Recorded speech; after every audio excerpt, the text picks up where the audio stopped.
Welcome to another Clipchamp tutorial, and in this video I'm going to show you how to trim a video with Clipchamp. Alright, start by dragging your video right here on your timeline.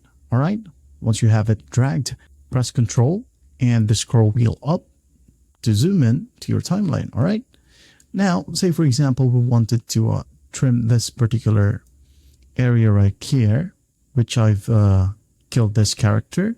Alright, right here. I'm just going to go ahead and click on this cut icon right here, or split, or just hit on the S key on my keyboard.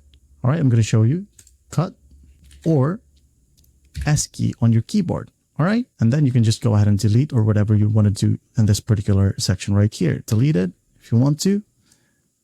And I'm going to hit on play. All right.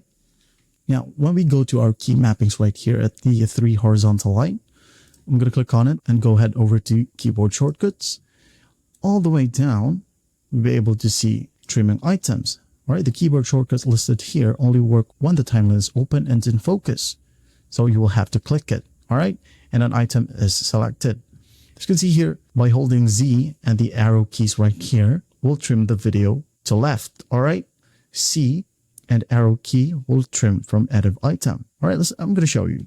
Let's start in the center right here. All right, like here, I'm going to click on the clip, then Z, left arrow key.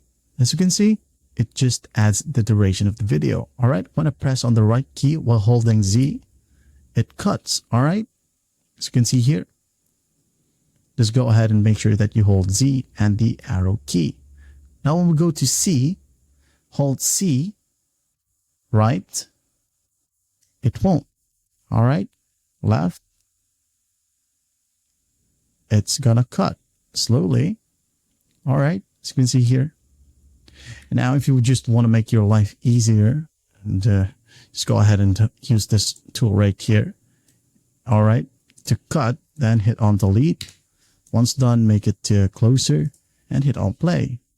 There you have it. That's how you trim video with Clipchamp. Well, I hope this video helps, and I'll see you in the next one.